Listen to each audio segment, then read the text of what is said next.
여기 계신 분들 아마 대부분이 삼풍백화점 붕괴 사건 다 기억하실 겁니다. 1995년 6월 29일에 당시 강남의 최고급 백화점 삼풍백화점 건물이 붕괴하는 그런 일이 있었습니다.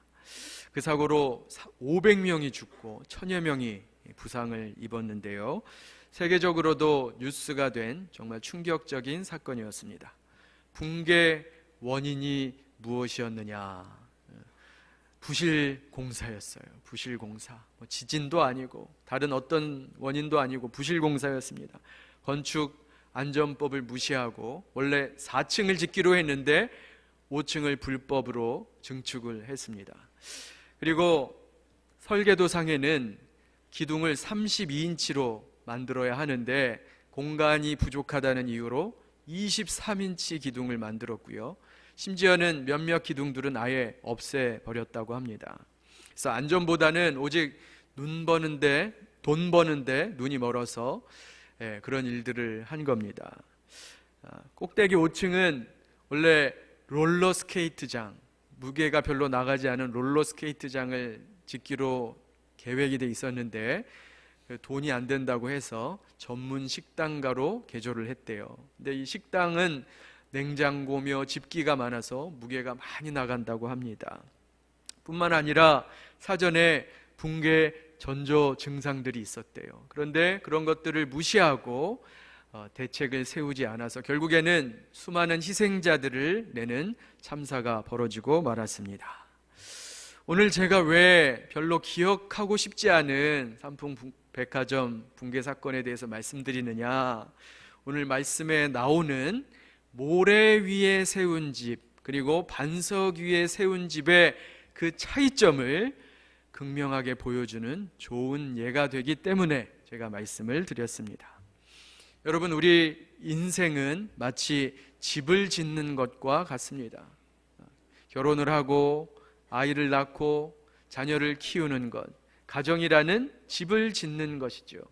또 회사를 세우고 키워나가는 것, 그것도 회사를 짓는 겁니다. 여러분, 목회도 마찬가지입니다. 하나님의 집, 교회를 지어나가는 것이 목회입니다. 나라의 경영도 마찬가지죠. 나라라는 큰 집, 거대한 집을 잘 운영하고 세워가는 것, 그것이 나라를 경영하는 것입니다. 자, 그런데 이렇게 우리가 인생의 집을 지어가는데 가장 중요한 것이 뭘까? 어떤 집이 좋은 집일까요? 우리가 집에 대한 관심이 많잖아요. 어떤 집이 좋은 집입니까? 화려하고 고급스럽게 지은 명품 가구와 명품으로 가득 찬 그런 집이 좋은 집인가? 아니면 크고 넓은 집이 좋은 집인가? 물론 그런 것도 좋겠지만 집에 있어서 가장 중요한 것은 무엇이냐? 튼튼해야 된다는 거예요. 안전해야 된다는 겁니다. 성경은 그런 것을 우리에게 말씀하고 있어요. 그래서 아무리 비싼 자재를 만들고 명품으로 채웠다 할지라도 만약에 그 집이 무너지면 아무 소용이 없는 겁니다. 아무 소용이 없어요. 오늘 본문에 보면 예수님께서 우리의 인생을 집에 비유하고 계세요. 우리 인생에는 두 가지 종류의 집, 두 가지 인생이 있다는 겁니다. 먼저는 반석 위에 세운 집이 있고 그 다음에 모래 위에 세워진 집이 있다고 말씀하십니다. 반석과 모래, 굉장한 차이죠. 그런데 문제는 뭐냐? 반석과 모래로 지은 집이 평상시에는 구분이 안 간다는 거예요. 평상시에는 똑같아 보입니다. 반석 위에 세운 집이나 모래 위에 세운 집이나 구분을 할 수가 없어요. 왜 그렇습니까? 집의 기초라는 것은 눈에 보이지 않기 때문에 그래요. 눈에 드러나지 않습니다. 보통 때는 그 차이를 모르는 거예요. 그럼 언제 그 차이가 드러나느냐? 오늘 말씀해 보니까 비가 내리고 창수가 나고 바람이 불어 그 집에 부딪힐 때, 그때 차이가 드러나게 된다는 거예요. 여러분, 예전에 아기 돼지 삼형제 이야기 잘 아시죠? 초가집으로 만든 집, 나무로 만든 집, 돌로 만든 집, 잘 모릅니다. 그런데 언제 그 차이가 나타나요? 늑대가 폭풍의 바람을 확 불었을 때 그 집에 그 실력이 나타나는 거예요. 그래서 여기에 나오는 비와 창수와 바람, 이것은 우리 인생에 닥쳐오는 환난과 어려움과 위기를 뜻합니다. 보통 때는 우리가 다 똑같아 보여요. 잘 모릅니다. 다 같은 인생인 것 같아요. 그런데 언제 차이가 나느냐? 환난이 닥쳐오고 위기가 닥쳐오고 어려움이 생길 때 믿음의 실력의 차이가 극명하게 나타난다는 것입니다. 그래서 어떤 인생은 무너져 내리고 어떤 인생은 그것을 잘 견디고 버티고 승리한다는 것이에요. 바라기는 여기 계신 저와 여러분 모두가 반석 위에 세워진 집이 되기를 주님의 이름으로 축원합니다. 반석 위에 세우셔야 돼요. 여러분의 인생을. 자, 그럼 예수님께서 말씀하시는 모래 위에 세운 집, 모래 위에 세운 인생은 어떤 사람을 말하는가? 우리 26절, 27절 같이 한번 읽겠습니다. 다시 한번. 자, 시작. 땅에 이 말을 듣고 행하지 아니하는 자는 그 집을 모래 위에 지은 어리석은 사람 같으리니 비가 내리고 창수가 나고 바람이 불어 그 집에 부딪힘에 무너져 그 무너짐이 심하니라. 무엇입니까? 말씀을 듣고도 행하지 않은 사람의 인생이 바로 모래 위에 세운 집과 같다는 거예요. 잘 보세요.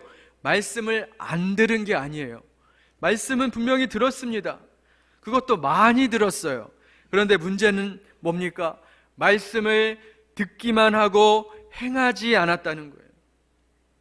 말씀을 듣기만 하고 행하지 않았다는 거예요. 이게 큰 차이를 만들어내는 겁니다. 여러분, 우리가 지금 설교의 홍수 시대에 살고 있어요.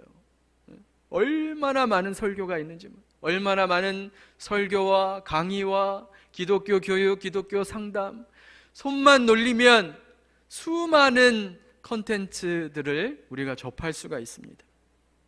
그러다 보니까 저는 어떤 느낌이 드냐? 설교의 가치가 오히려 떨어진다는 느낌이 들어요. 너무 흔하면 가치가 떨어지잖아요. 너무 흔하면. 제가 어렸을 때 어머니가 종종 이런 심부름을 시키셨어요. 한우가 가서 돼지고기 반근만 사와라. 돼지고기 반근. 저희 어머니는 꼭 한 근도 아니고 반근만 사오라고 하시는. 그래서 제가 정육점에 가면 정육점 아저씨가 돼지고기 반근을 잘라서 옛날에는 왜 꼭 신문지에 싸줬는지 몰라요. 신문지에다가 이렇게 고기를 싸줬습니다. 그러면 어머니가 그 돼지고기 반근을 가지고 김치찌개를 끓이시는데 얼마나 그렇게 맛있는지, 그 속에 있는 몇 점의 고기가 너무 맛있었어요. 비계도 얼마나 고소하고 맛있는지. 그런데 요즘 한번 보세요. 고기 뷔페를 가면 고기가 산더미 같이 쌓여 있습니다. 정말 입에 물릴 정도로 먹을 수 있을 만큼 많은데, 그런데 옛날 그 맛이 안 나는 거예요. 옛날 그 맛이 안 나요. 여러분, 무조건 말씀을 많이 먹는다고 결코 좋은 것이 아닙니다. 음식을 많이 먹고 많이 먹기만 하고 거기에 운동하지 않거나 움직이지 않으면 그것이 오히려 나쁜 결과를 가져오는 거예요. 비만이라는. 여러분, 음식 많이 먹고 운동 안 하고 일 안 하면 비만이 생기죠. 모든 성인병의 원인이라고 합니다. 마찬가지예요. 말씀을 듣기는 많이 듣는데 말씀대로 행하지 않으니까 영적인 비만에 걸리는 겁니다. 그래서 신앙이 제자리에서 맴돌고 때로는 잘못된 병적인 신앙이 되게 되는 거죠. 그래서 성경은 그걸 지금 말하고 있는 거예요. 우리 야고보서 1장 22절 25절 말씀 교독하겠습니다. 야고보서 1장 22절에서 25절 교독합니다. 너희는 말씀을 행하는 자가 되고 듣기만 하여 자신을 속이는 자가 되지 말라. 누구든지 말씀을 듣고 행하지 아니하면 그는 거울로 자기의 생긴 얼굴을 보는 사람과 같아서 자신을 보고 그 모습이 어떠했는지를 곧 잊어버리거니와. 다 같이요. 자유롭게 하는 온전한 율법을 들여다보고 있는 자는 듣고 잊어버리는 자가 아니요 실천하는 자니 이 사람을 그 행하는 일에 복을 받으리라. 사도 야고보가 말씀의 역할에 대해서 말씀하고 있는데요, 말씀은 거울과 같다는 거예요. 거울과 같다. 말씀을 통해 자신의 모습을 보게 되는 겁니다. 그래서 거울과 같다고 얘기하는 거예요. 여러분, 말씀을 듣다 보면 나의 모습이 보이는 거예요.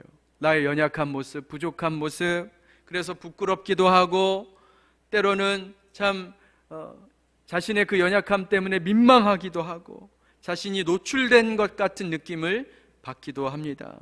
간혹 그런 분들이 있어요. 아니 오늘 목사님이 내 뒷조사를 했나? 어떻게 내 상황과 내 형편을 다 알고 말씀하시는 것처럼 들리나? 이런 분들이 계세요. 여러분, 그게 말씀을 잘 받는 모습입니다. 말씀을 통해 내 마음이 찔림을 받는 거예요. 그래서 여러분, 말씀을 듣고 내가 부족하구나, 이렇게 살아서는 안 되겠구나 결단하고 다짐하면서 내가 그래 말씀대로 한번 살아봐야지, 순종해 봐야지, 이게 바로 말씀을 듣고 행하는 자의 모습이어야 돼. 이런 결단이 나타나야 되는 겁니다.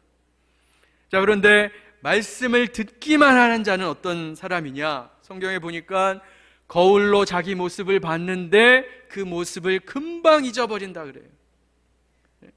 거울로 자기 모습을 봤는데 금방 잊어버린대요. 여러분, 제가 한 가지 여쭙겠습니다. 지난주 주일 말씀 본문과 제목을 혹시 기억하시나요? 본문이 아니라면 제목이라도 혹시 기억하시나요?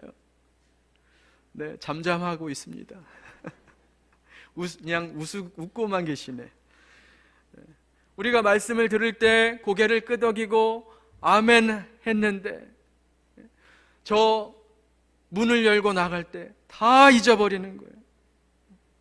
여러분, 사실 우리의 신앙은 이제 예배 끝나고 축도 끝나고 저 문을 나갈 때 그래 내가 이제 말씀을 가지고 살아봐야지 하는 결단과 결심에서 열매를 맺는 거예요. 그런데 말씀을 듣기만 하는 자는 어떻게 한다고요? 말씀을 금방 잊어버린다는 거예요. 여러분, 많은 말씀을 들었다고 그것이 내 말씀이 되는 게 아닙니다. 적은 말씀을 들을지라도 한 말씀이라도 살려고 몸부림칠 때 그 말씀이 내 말씀이 되는 줄로 믿습니다. 그래서 들음에서, 우리가 잘 아는 말씀이 있죠. 들음에서 믿음은 어디서 나요? 들음에서 나요. 네, 맞아요. 들음에서 믿음이 생기지만 믿음의 완성은 행함에 있는 거예요. 행함이 없는 믿음은 죽은 믿음이라고 그랬어요. 듣기만 하고 행하지 않으면 그 인생은 마치 모래 위에 세운 집과 같다는 것을 여러분 꼭 기억하시기 바랍니다. 두 번째로 어떤 집이 있느냐? 반석 위에 세운 집과 같은 인생이 있다는 거예요. 반석 위에 세운 집. 이들은 어떤 사람입니까? 우리 24절 25절 말씀 보겠습니다. 읽겠습니다. 24절 25절 시작. 그러므로 누구든지 나의 이 말을 듣고 행하는 자는 그 집을 반석 위에 지은 지혜로운 사람 같으리니 비가 내리고 창수가 나고 바람이 불어 그 집에 부딪히되 무너지지 아니하나니 이는 주추를 반석 위에 놓은 까닭이요. 네, 우리 성가대가 더우신 것 같아요. 앞에 히터는 좀 꺼주세요. 뒤에만 켜주시고. 자, 여러분, 말씀을 잘 듣는다는 게 무슨 뜻입니까? 말씀을 잘 듣는다. 우리 딸이 말을 잘 듣는다. 이 말이 강아지처럼 귀가 밝다는 뜻이 아니죠. 저희 큰딸 혜린이가 귀가 굉장히 밝습니다. 그래서 소머즈 같아요. 여러분, 소머즈 아세요? 소머즈? 네. 우리 아시는 분들은 올드 제너레이션. 소머즈 같이 귀가 밝아요, 우리 큰딸이. 그래서 저희 집에 오면 말을 조심해야 됩니다. 저희 딸이 다 듣고 있거든요. 근데 여기서 말하는 말씀을 잘 듣는다는 것은 귀가 밝다는 뜻이 아니죠. 말씀을 잘 듣는다는 것은 순종한다는 것입니다. 말씀대로 행한다는 거예요. 여러분, 우리가 말씀을 순종해 봐야 말씀의 참된 의미를 깨닫게 되는 거예요. 그냥 귀로만 듣고 머리로만 아는 것은 반만 아는 겁니다. 말씀을 제대로 경험한 게 아니에요. 지금 우리 드림스쿨에서 가르치는 것이 메타인지라는 거예요. 메타인지가 바로 그거예요. 여러분, 뭐냐면 선생님이 강의실에서 말씀하고 가르치는 것, 그걸 내가 들었어요. 그런데 그게 내 지식이 아니라는 거예요. 들었다고 그게 내 지식이 되는 게 아니라는 겁니다. 뭐 언제 내 지식이 되느냐? 내가 들은 그것을 가지고 내 표현과 내 말로 다른 사람에게 가르치고 설명하고 이해시키고 이렇게 풀어낼 수 있는, 그때 그게 진짜 내 지식이 된다는 거예요. 똑같은 이치입니다. 말씀도 마찬가지예요. 들었다고 그게 내 말씀 되는 게 아니에요. 그 말씀을 다른 사람에게 전하고 말씀대로 내가 살아내고 그때야 온전한 나의 말씀이 되는 것입니다. 여러분, 사실 성경을 우리가 머리로만, 지식으로만 받아들이려고 한다면 이해가 되지 않는 부분이 굉장히 많아요. 2000년 전, 3000년 전의 이야기가 오늘 이 시대, 21세기를 살아가는 오늘 이 시대에 과연 나에게 무슨 의미가 있는가? 이런 의심이 들 때가 있어요. 그 말씀이 오늘날 이 시대에도 통할까, 역사할까, 이런 생각이 들 때가 있다는 겁니다. 그러나 내가 비록 지금은 다 이 말씀이 이해가 되지 않고 납득이 되지 않을지라도 내가 이것이 하나님의 말씀이고 살아계신 하나님의 말씀이라는 그 믿음 때문에 순종해보고 살아보고 애써 볼 때, 그때야 비로소 하나님의 그 말씀의 참된 의미를 내 전인격이 경험하게 된다는 거예요. 우리가 잘 아는 요한복음 2장 5절 9절의 말씀인데요, 이것도 한번 교독해 보겠습니다. 가나 혼인잔치 이야기인데 교독하겠습니다. 그의 어머니가 하인들에게 이르되 너희에게 무슨 말씀을 하시든지 그대로 하라 하니라. 거기에 유대인의 정결 예식을 따라 두세 통 드는 돌 항아리 6이 놓였는지라. 예수께서 그들에게 이르시되 항아리에 물을 채우라 하신즉 아기까지 채우니 이제는 떠서 연회장에게 갖다 주라 하심에 갖다 주었더니, 다 같이요. 연회장은 물로 된 포도주를 맛보고도 어디서 났는지 알지 못하되 물떠온 하인들은 알더라. 가나안에서 혼인잔치가 벌어졌어요. 결혼잔치가 벌어졌는데 포도주가 떨어졌습니다. 요즘으로 따지면 결혼 음식이 동이 난 거예요. 큰일 났습니다. 그때 예수님의 어머니 마리아가 하인들에게 이렇게 말합니다. 예수님이 뭐라고 말씀하시든지 그대로 순종해라. 그대로 순종해라. 그래서 하인들이 예수님께 갔더니 예수님이 말씀하시죠. 손 씻는 항아리에다가 먼저 물을 가득 채워라. 물을 가득 채워라. 그리고 그 물을 떠다 손님들에게 갖다 줘라. 이렇게 말씀을 하세요. 여러분, 이게 이해가 됩니까? 머리로는 이해가 안 되죠. 그것은 손 씻는 물입니다. 깨끗한 물이 아니에요. 그 물을 가져다가 사람들에게 나눠주라고 하다니요. 이게 무슨 말입니까? 자, 그런데 그들이 순종했더니, 머리로는 이해가지 않고 지식적으로는 받아들일 수 없으나 순종했더니 물이 변하여 포도주가 되는 역사가 일어난 것입니다. 여기 보니까 연회장은 이게 어디서 왔는지 몰랐다 그랬어요. 그런데 물떠온 하인들은 알더라. 알더라는 게 뭐예요? 체험했다는 거예요. 경험했다는 겁니다. 하나님의 말씀에 순종했더니 그 말씀이 내 삶으로 체험되는 거예요. 경험되는 겁니다. 여러분, 우리가 순종하기 전에는 말씀을 온전히 이해하지 못합니다. 하나님의 말씀을 순종할 때 그 말씀을 온전히 이해하게 되는 거예요. 바라기는 여기 계신 모든 분들이 말씀을 듣기만 하는 자가 아니라 말씀을 듣고 행하는, 순종하는 삶을 사시기를 주님의 이름으로 축원합니다. 그게 올해 우리 표예요. 이제 말씀을 맺고자 합니다. 우리 인생은 집과 같다고 말씀드렸죠.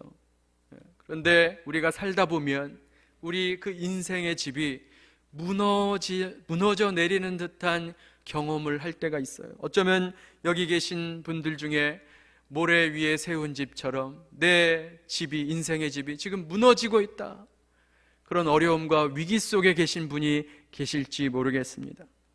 예를 들어서 부부가 이혼을 하고 그렇게 되면 가정이 무너지는 듯한 느낌을 받죠. 요즘 주변에 이혼하는 가정들이 많습니다. 부모님이 이혼하고 자식이 이혼하고 형제 자매가 이혼을 하는 경우를 많이 당합니다. 또 자녀가 탈선할 때 역시 가정의 어떤 한쪽이 무너져 내리는 듯한 느낌을 받죠. 여러분, 이런 일들이 남의 이야기가 아닙니다. 목사나 장로나 권사라고 해서 이런 일들이 안 일어나는 게 아니에요. 다 우리 이야기입니다. 여러분, 이렇게 내 인생의 한쪽이 무너져 내리는 그 순간 어떻게 해야 될까요? 낙심하고 좌절할 수만은 없어요. 부끄러워할 수만은 없습니다. 회개할 것은 회개하고 새로워질 것은 새로워지고 변화되어서 무너진 우리의 인생의 집을 다시 세워야 할 줄로 믿습니다. 하나님의 능력이 임하면 하나님 앞에 그 말씀의 능력을 구할 때 다시 세워지는 역사가 일어나는 거예요. 이제 우리의 선택과 결단에 달려 있어요. 여러분의 선택과 결단에 달려 있습니다. 여러분, 듣기만 하실 겁니까? 아니면 듣고 행하는 자가 되실 겁니까? 이게 여러분의 손에 달린 거예요. 오직 듣고 행하는 자에게 무너진 인생이 회복되는 역사가 있을 줄로 믿습니다. 여기 보니까 한 200여 분이 앉아 계세요. 우리는 200여 분 여기 계신데 말씀을 듣는다는 측면에서는 다 똑같습니다. 너무 잘 듣고 계세요. 잘 듣고 계세요. 다 똑같아요. 듣는다는 측면에서는 다 똑같습니다. 뭐 어디서 차이가 나느냐? 아까 말씀드린 것처럼 이제 저 문을 나설 때 어떤 사람은 그 말씀을 금방 잊어버릴 것이고 어떤 사람은 그 말씀을 붙들고 부족하지만 내가 살아보리라 이렇게 결단하게 되는 것입니다. 여러분, 듣고 행할 때 하나님의 말씀이 내 삶이 되고 내 피가 되고 내 살이 되고 내 능력이 되는 줄로 믿으시기 바랍니다. 그게 내 말씀이 되는 거예요.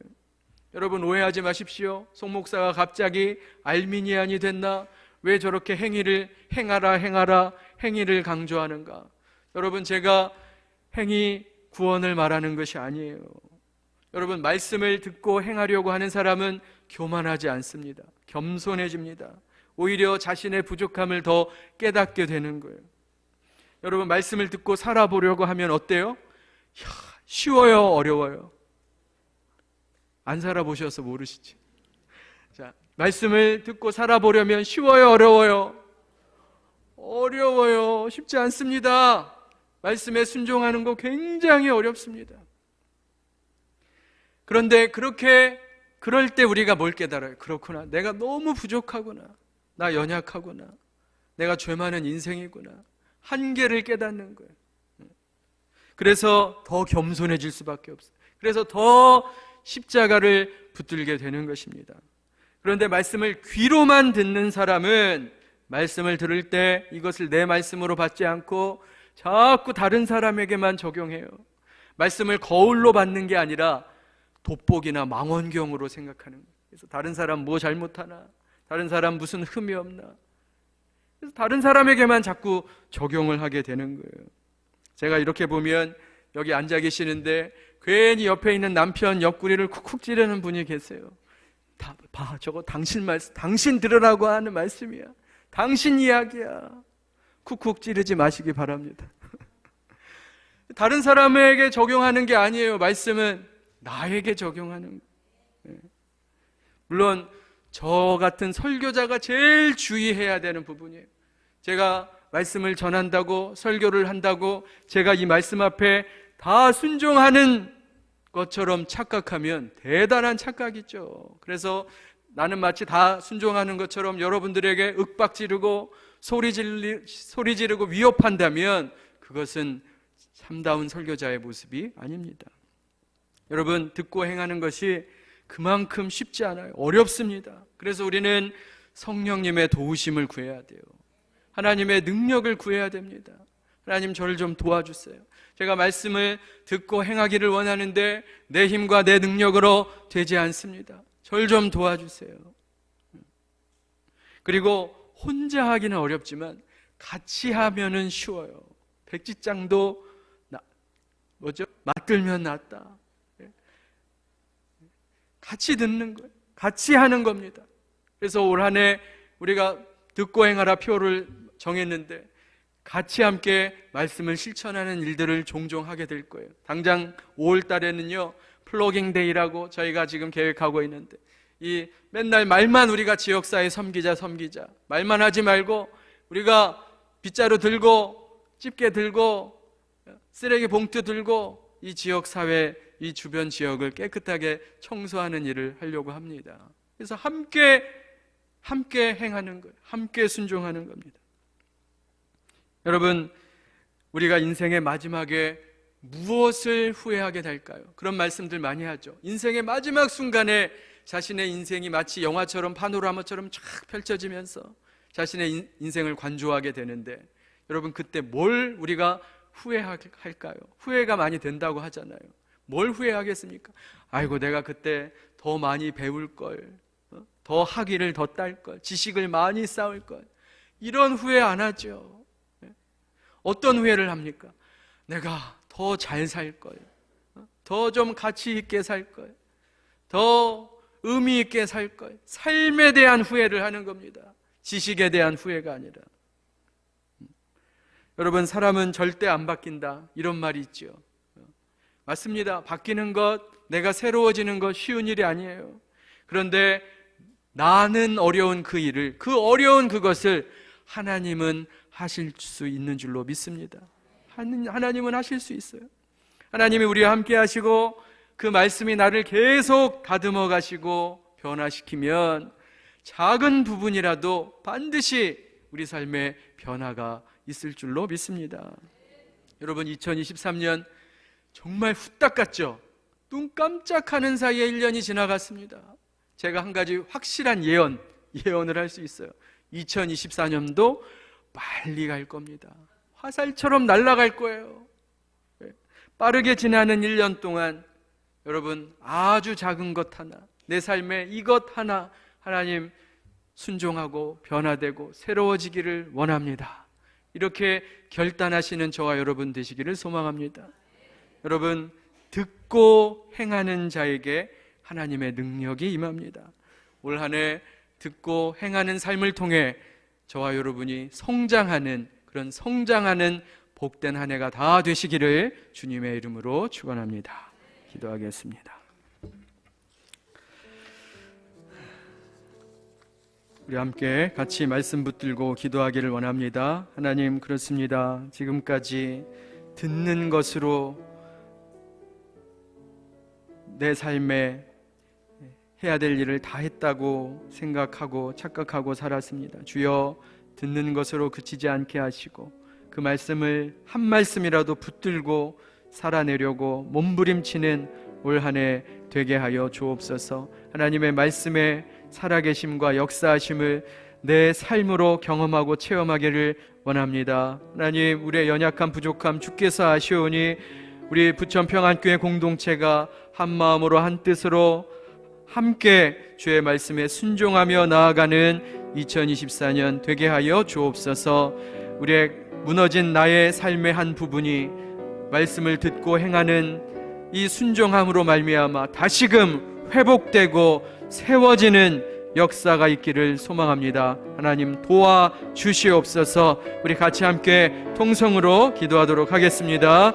하나님 아버지, 감사합니다. 오늘도 말씀 붙들고 기도합니다. 올 한 해 저희에게 주신 듣고 행하라는 이 말씀이 아버지 우리 삶 속에 아버지여 열매 맺기를 간절히 소원합니다. 주여, 은혜 베풀어 주옵소서.